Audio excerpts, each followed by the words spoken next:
Bangla hunt desk নিয়োগ দুর্নীতির পর বর্তমানে রেশন দুর্নীতি নিয়ে তোলপাড় রাজ্য। গত অক্টোবর মাসে রেশন দুর্নীতির দায়ে গ্রেপ্তার হয়েছেন রাজ্যের প্রাক্তন খাদ্যমন্ত্রী জ্যোতিপ্রিয় মল্লিক। গ্রেপ্তার হয়েছেন আরও অনেকেই। বর্তমানে দুর্নীতির গোড়ায় পৌঁছতে তদন্ত করছে কেন্দ্রীয় তদন্তকারী সংস্থা ইডি। আর তারপর থেকেই চাপে পড়ে দুর্নীতি ঠেকাতে তৎপর হয়েছে রাজ্য সরকারও।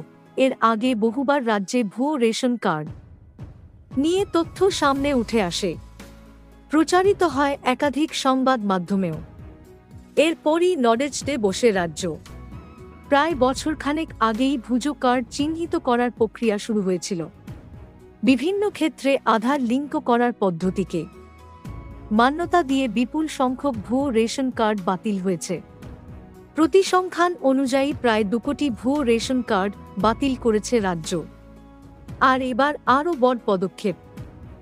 রেশন দুর্নীতির তদন্তের মাঝেই ভুয়ো রেশন কার্ড সংক্রান্ত গুরুত্বপূর্ণ তথ্য কেন্দ্রীয় তদন্তকারী সংস্থা ইডির কাছে পেশ করল রাজ্য সরকার। কিছুদিন আগেই 2018 সাল থেকে 2024 অবধি কতগুলি রেশন কার্ড বাতিল হয়েছে সেই তথ্য রাজ্যের কাছে চেয়েছিল ইডি। সূত্রের খবর, সম্প্রতি সল্টলেকের সিজিও কমপ্লেক্সে দপ্তরে পশ্চিমবঙ্গ সরকারের খাদ্য ও সরবরাহ বিভাগ গত কয়েক বছরে বাতিল করা রেশন কার্ডের বিবরণ জমা দিয়েছে।